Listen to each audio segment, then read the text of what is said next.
States, J.D. Vance.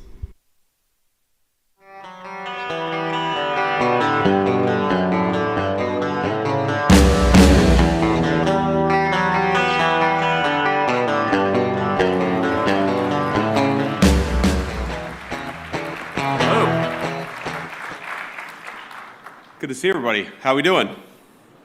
Good. Well, it's an amazing privilege to be here in Jaipur. I'm thrilled to address the Ananta Center's India-U.S. Forum, and I'm thrilled to have you all here with me. Thanks to all of you, the business leaders, decision makers, and of course the students for being here. And thanks to our great team at the U.S. Embassy for everything that you guys do for our country. In the United States, we're proud of the deep connection between our nations, between India and the United States. Prime Minister Modi, as most of you probably know, was one of the first visitors welcomed into the Oval Office during President Trump's second term. And like President Trump, the Prime Minister inspires remarkable loyalty because of the strength of his belief in his people and in his country. Now, we're so grateful for Prime Minister Modi's hospitality as well as the reception that he and everyone else in this country have given us on this first trip for me to India. This is my first time visiting the birthplace of my wife's parents, and she's, of course, in the front row there. There you are, Usha. Thank you. She's a bit of a celebrity, it turns out, in India, I think more so than her husband. But I haven't been here long, but already I've been fortunate enough to visit the Akshardham Temple. Did I pronounce that right, honey? I did okay? All right. With my family this morning, as a matter of fact. And last night, Prime Minister Modi welcomed me, Usha, and our 3 small children at his beautiful home. I've been amazed by the ancient beauty of the architecture of India, by the richness of India's history and traditions, but also by India's laser-like focus on the future. And those things, I think this appreciation for history and tradition and this focus on the future is very much something that I think animates this country in 2025.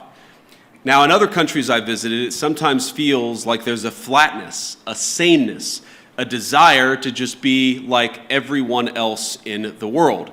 But it's different here. There's a vitality to India, a sense of infinite possibility, of new homes to be built, new skylines to be raised, and lives to be enriched. And there's a pride in being Indian, a feeling of excitement about the days that lie ahead. Now, it's a striking contrast with too many in the West, where some in our leadership class seem stricken by self-doubt and even fear of the future. To them, humanity is always one bad decision away from catastrophe. The world will soon end, they tell us, because we're burning too much fuel, or making too many things, or having too many children. And so, rather than invest in the future, they too often retreat from it. Some of them pass laws that force their nations to use less power. They cancel nuclear and other energy generation facilities, even as their choices, the choices of these leaders, lead to more dependence on foreign adversaries. Meanwhile, their message to their friends, to countries like India, is to tell them that they're not allowed to grow. Well, President Trump rejects these failed ideas. He wants America to grow, he wants India to grow, and he wants to build the future with our partners all over the globe.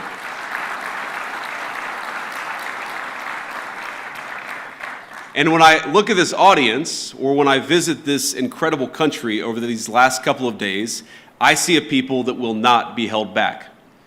Now, the most profound responsibility, I believe, that all of us have is not to ourselves, but to the next generation, to make sure we leave them with a better society than the one that our parents and our grandparents gave us.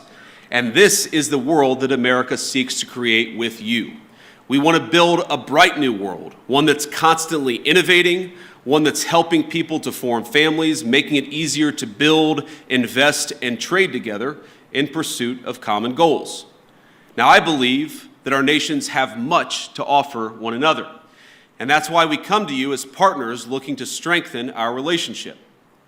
Now, we're not here to preach that you do things any one particular way. Too often in the past, Washington approached Prime Minister Modi with an attitude of preachiness, or even one of condescension. Prior administrations saw India as a source of low-cost labor on the one hand, even as they criticized the Prime Minister's government, arguably the most popular in the democratic world, and as I told Prime Minister Modi last night, he's got approval ratings that would make me jealous.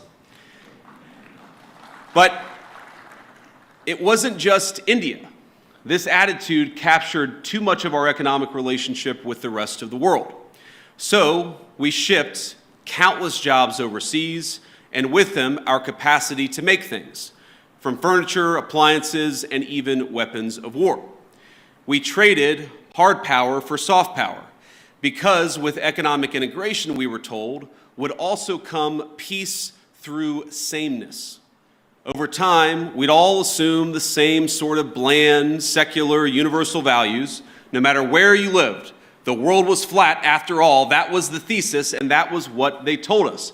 And when that thesis proved false, or at least incomplete, leaders in the West took it upon themselves to flatten it by any means necessary.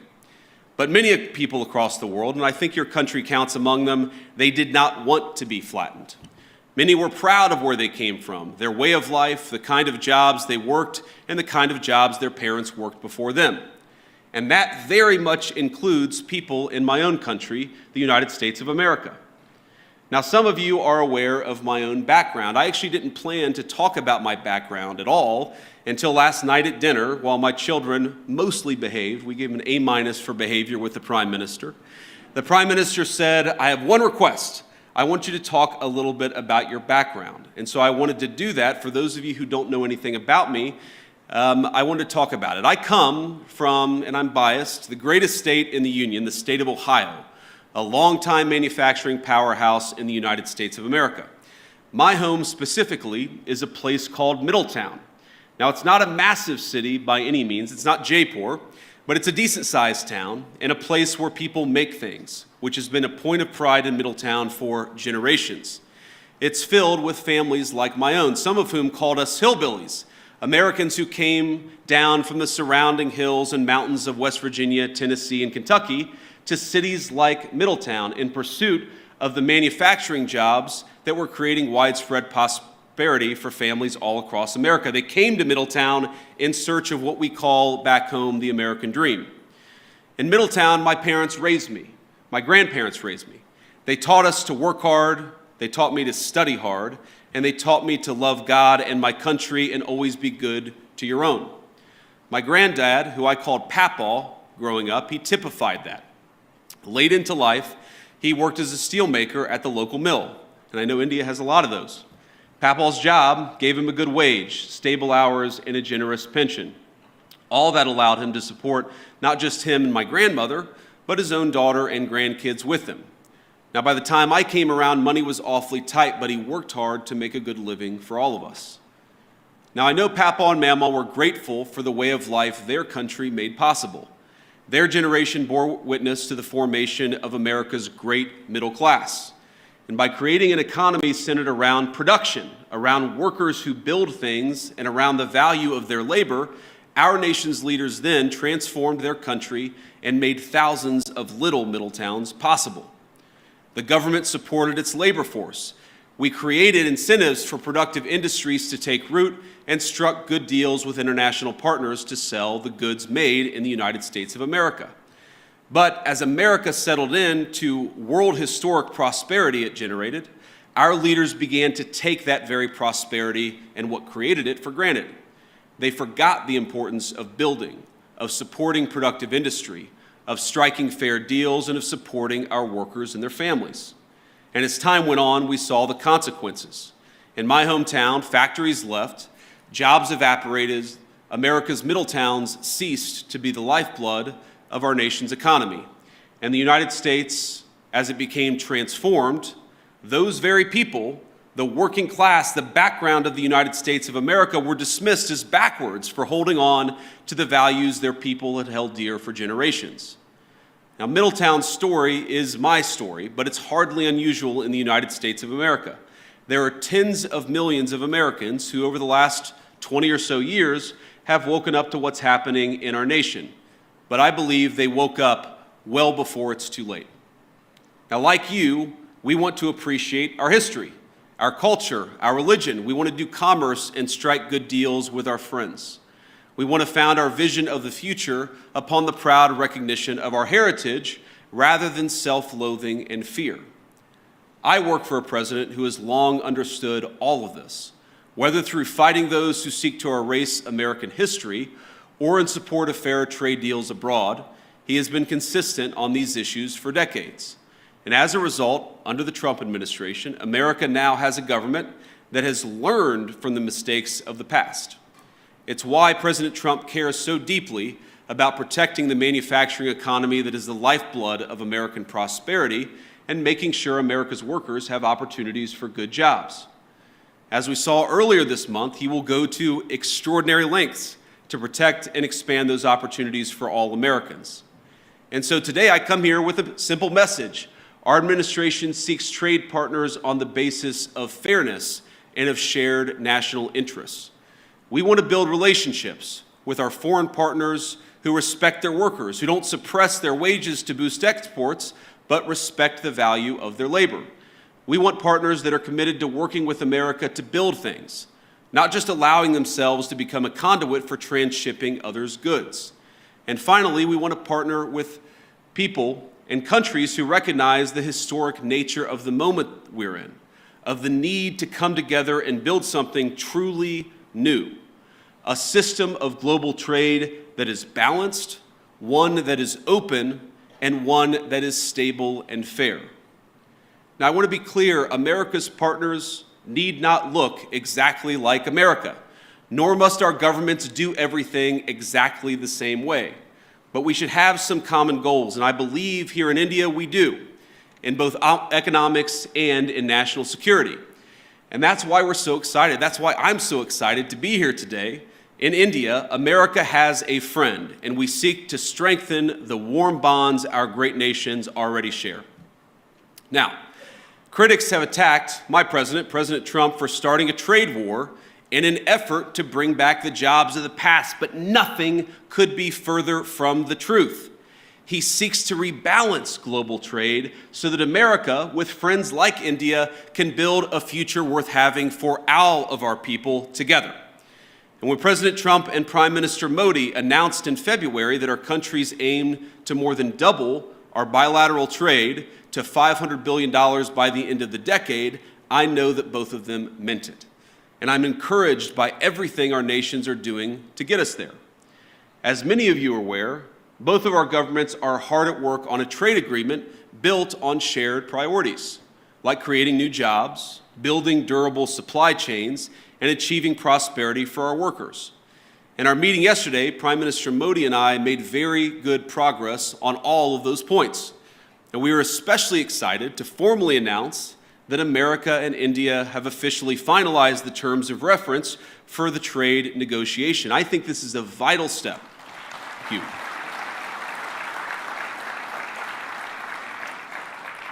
And I believe this is a vital step toward realizing President Trump's and Prime Minister Modi's vision, because it sets a roadmap toward a final deal between our nations. I believe there is much that America and India can accomplish together. And on that note, I want to talk about a few areas of collaboration today, how India and the United States can work together. First, perhaps most importantly, to protect our nations. Second, to build great things. And finally, to innovate the cutting-edge technologies both our countries will need in the years to come. Now, in defense, our countries already enjoy a close relationship, one of the closest relationships in the world. America does more military exercises with India than we do with any other nation on earth. The U.S.-India Compact that President Trump and Prime Minister Modi announced in February will lay the foundation for even closer collaboration between our countries.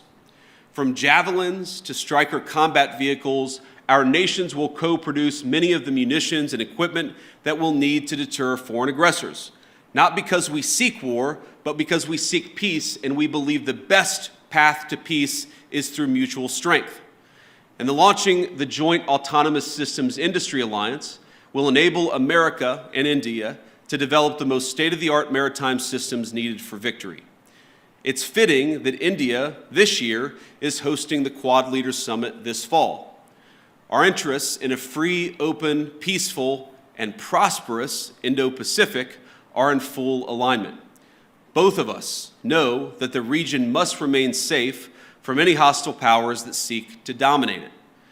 Growing relations between our countries over the last decade are part of what led America to designate India a major defense partner, the first of that class.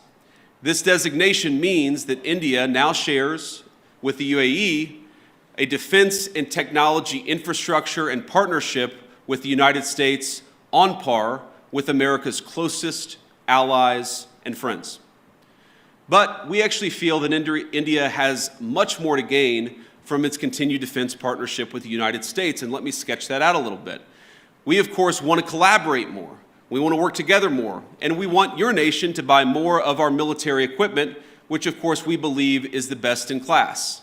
American fifth-generation F-35s, for example, would give the Indian Air Force the ability to defend your airspace and protect your people like never before. And I've met a lot of great people from the Indian Air Force just in the last couple of days. India, like America, wants to build, and that will mean that we have to produce more energy. It's more energy production and more energy consumption. And it's one of the many reasons why I think our nations have so much to gain by strengthening our energy ties. As President Trump is fond of saying, America has once again begun to drill, baby, drill. And we think that will inure to the benefit of Americans, but will also benefit India as well. Past administrations in the United States of America, I think motivated by a fear of the future, have tied our hands and restricted American investments in oil and natural gas production. This administration recognizes that cheap, dependable energy is an essential part of making things and is an essential part of economic independence for both of our nations.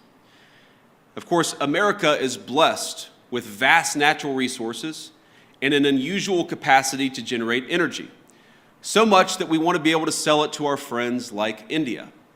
We believe your nation will benefit from American energy exports and expanding those exports. You'll be able to build more, make more, and grow more, but at much lower energy costs. We also want to help India explore its own considerable natural resources, including its offshore natural gas reserves and critical mineral supplies. We have the capacity and we have the desire to help. Moreover, we think energy co-production will help beat unfair competitors in other foreign markets. But India, we believe, can go a long way to enhance energy ties between our nations.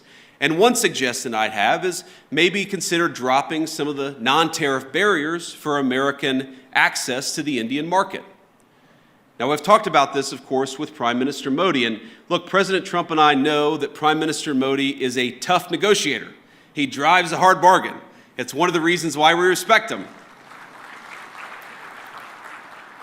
And we don't blame Prime Minister Modi for fighting for India's industry, but we do blame American leaders of the past for failing to do the same for our workers. And we believe that we can fix that to the mutual benefit of both the United States and India. Let me give an example. American ethanol, we believe made from the finest corn in the world, can play a tremendous role in enhancing our partnership. And I know our farmers would be delighted to support India's energy security ambitions.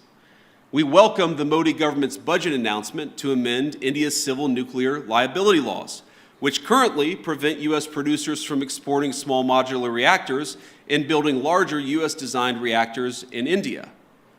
There's much that we can create, much that we can do together. We believe that American energy can help realize India's nuclear power production goals, and this is very important, as well as its AI ambitions. Because as the United States knows well, and I know that India knows well, there is no AI future without energy security and energy dominance. And that brings me to my final point of collaboration. I believe that the technological collaboration between our countries is going to extend well beyond defense and energy. The U.S.-India Trust Initiative that President Trump and Prime Minister Modi have launched will be a cornerstone of the partnership in the future. It'll build on billions of dollars of planned investments that American companies have already announced across India. In the years to come, we're going to see data centers, pharmaceuticals, undersea cables, and countless other critical goods being developed and being built because of the American and Indian economic partnership. And I'll say it again, I think that our nations have so much to gain by investing in one another. America investing in India, and of course, India investing in the United States of America. And I know that Americans, our people, are excited about that prospect, and that President Trump and I are looking forward to stronger ties. Americans want further access to Indian markets. This is a great place to do business, and we want to give our people more access to this country. And Indians, we believe, will thrive from greater commerce from the United States. This is very much a win-win partnership. It certainly will be far into the future.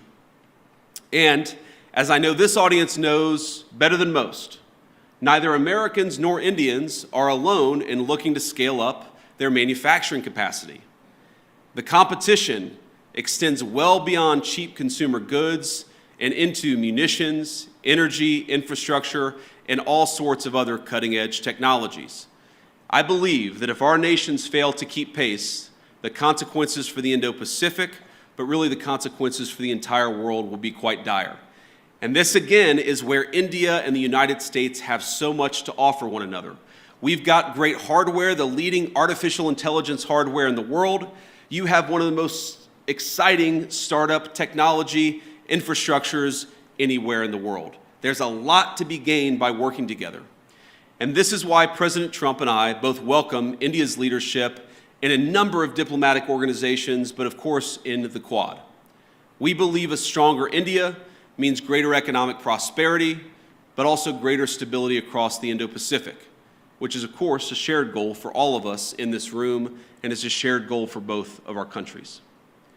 Now, I want to close with one last story, or maybe a couple of stories. So, you know, my son Ewan is 7 years old. He's our firstborn son. And yesterday, after we had dinner at the Prime Minister's house, the food was so good and the Prime Minister was so kind to our three children that Ewan came up to me afterwards and he said, "Dad, you know, I think maybe I could live in India."